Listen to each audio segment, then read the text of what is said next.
Bienvenue sur toute l'actualité en France et à l'international. On commence tout de suite. J'affiche ça à l'écran tout de suite et je passe en plein écran. Ça vient de CBS News. Nous savions qu'un Addix s'était écrasé aujourd'hui et le pilote a été secouru. Au départ, on ne savait pas clairement pourquoi l'Addix était tombé. Maintenant, il a été rapporté et confirmé que l'Addix a été abattu. Il a dérivé vers le golfe Persique, où le pilote a pu s'éjecter. Le rapport dit qu'un autre avion américain, un Addix Warthog des États-Unis, a essuyé des tirs et a été endommagé pendant la mission de recherche et de sauvetage visant les membres d'équipage du F-15 qui a été abattu au-dessus de l'Iran. Le pilote a pu s'éjecter au-dessus du golfe Persique et a été secouru avec succès par les forces américaines. Cela en fait le deuxième avion abattu par les Iraniens au cours des 24 dernières heures. C'est le genre de développement qui a tendance à faire voler en éclats la petite version bien lisse présentée au pupitre, celle où tout est toujours supposément sous contrôle. Je veux encore souligner, au sujet de l'équipage du F-15, que le pilote a été secouru et extrait avec succès, comme je l'ai mentionné dans une vidéo plus tôt aujourd'hui. Nous ne connaissons toujours pas le sort du deuxième pilote et il y a des mises à jour là-dessus après la situation des hélicoptères. À ce stade, 2 avions sont tombés, un F-15 et un Addix, tous 2 abattus par les forces iraniennes. En plus de ça, 2 hélicoptères américains ont été touchés par des tirs iraniens pendant qu'ils récupéraient le pilote du F-15 abattu, selon des responsables américains qui ont parlé à NBC News. Ces 2 hélicoptères militaires américains impliqués dans l'opération de recherche et de sauvetage du F-15 ont été touchés et endommagés. Heureusement, tous les membres d'équipage sont revenus à l'endroit d'où ils avaient décollé. C'est beaucoup moins soigné que la version habituelle prête pour la télé, où les éléments de langage arrivent repassés, pliés et déjà prêts à servir. Il y a d'autres informations à ce sujet. Le pilote américain du F-15 Strike Eagle, qui a été secouru après que son avion a été abattu au-dessus du sud de l'Iran, a été récupéré par 2 hélicoptères militaires américains. Pendant cette opération, l'hélicoptère qui transportait le pilote récupéré a été touché par des tirs d'armes légères, blessant des membres d'équipage à bord. L'hélicoptère a quand même atterri en sécurité, et tous les militaires reçoivent des soins médicaux initiaux, selon CBS News, avant d'être transportés pour d'autres traitements. Donc, non seulement plusieurs hélicoptères ont été touchés, mais plusieurs personnes ont été atteintes par balle à bord de ces hélicoptères et reçoivent maintenant des soins pour leurs blessures par balle. La mise à jour sur le membre d'équipage disparu, qui est l'officier au système d'armes du F-15, est aussi importante. La commission des services armés de la Chambre a été avisée par le Pentagone que le statut d'un 2e militaire est inconnu après l'abattage de l'avion de chasse. La commission a été informée qu'un F-15 avait été abattu et qu'un membre des forces armées avait été récupéré. Selon un collaborateur du Congrès qui a parlé sous le couvert de l'anonymat, le statut opérationnel du militaire est inconnu. Autrement dit, le gouvernement américain dit aux membres du Congrès qu'il ne connaît pas le statut exact de l'officier au système d'armes disparu du F-15. Ça met à mal la routine du faux homme fort, où chaque réponse est censée tomber au bon moment dès qu'un micro s'allume. Comme je l'ai dit, je ne vais pas parler de certains outils et capacités que les pilotes abattus ont pour communiquer leur position au gouvernement américain, parce que je ne vais pas aider l'ennemi ici. Ce que je vais dire, c'est que nous avons une excellente technologie et que nous avons des capacités qui permettent aux pilotes abattus de communiquer avec les États-Unis pendant une mission de recherche et de sauvetage. Je peux dire qu'à un moment donné, cette ligne de communication a été établie et que ce pilote est vivant. Nous savons qu'il est vivant.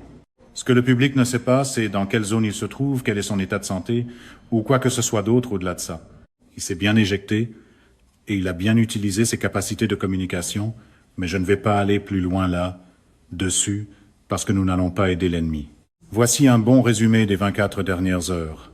Un F-15 abattu, 2 hélicoptères américains touchés par des tirs ennemis, mais jusqu'à maintenant tout le monde a survécu, et ils ont exfiltré puis quitté la zone par les airs. Un Addix touché puis abattu, avec un pilote éjecté et sain et sauf, un avion de chasse aurait déclaré une urgence, et 2 avions ravitailleurs ont déclaré une urgence, même si nous n'en savons pas beaucoup plus. Il est difficile de concilier tout ça avec l'argumentaire habituel du monde Trump, selon lequel chaque crise serait magiquement gérée dès qu'on lui colle une phrase dramatique. Pendant que les opérations de sauvetage se poursuivent, on voit aussi des images montrant la police iranienne avec des A-47 essayant d'abattre des hélicoptères Black Hawk.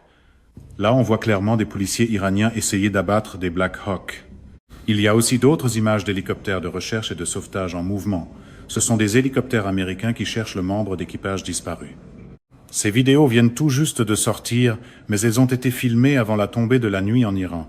Pour l'instant, on ne sait pas si ce sont les hélicoptères qui ont été touchés et endommagés, mais ça donne un aperçu d'hélicoptères américains en mouvement. À cette heure, l'équipe de sécurité nationale du président américain Donald Trump est réunie à la Maison-Blanche pendant que le président travaille dans le bureau ovale ou dans la salle à manger ovale toute la journée et reçoit des mises à jour sur les opérations en Iran, selon un haut responsable de la Maison-Blanche qui a parlé à ABC News.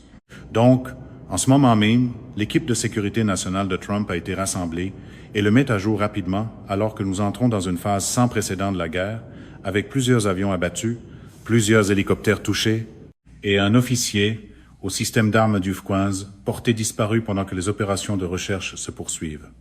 Je veux aussi souligner que, au moment où j'enregistre ça, il fait actuellement nuit en Iran. C'est en fait un avantage parce que la couverture de l'obscurité nous permet d'insérer des troupes et d'insérer l'équipe de sauvetage. Et comme d'habitude, la salle à Washington est probablement pleine de gens qui essaient de faire passer le chaos pour de la chorégraphie. En même temps, nous bombardons Téhéran à fond. Il n'y a pas de son ici, mais il s'agit d'une vidéo qui montrerait des leurres. Ces lumières à l'écran sont des leurres déployées par un avion de chasse américain. Vous pouvez les voir juste là. Ce sont des leurres qui montent. Il y a beaucoup d'activités aériennes au-dessus de l'Iran. Ici, c'est de la défense antiaérienne alors qu'ils essaient de tirer sur nos avions, juste là. Donc, de lourds bombardements et des tirs antiaériens sont en cours. C'est le moment où la version conférence de presse essaie habituellement de se réfugier dans la posture martiale, parce que les faits sont devenus beaucoup moins dociles.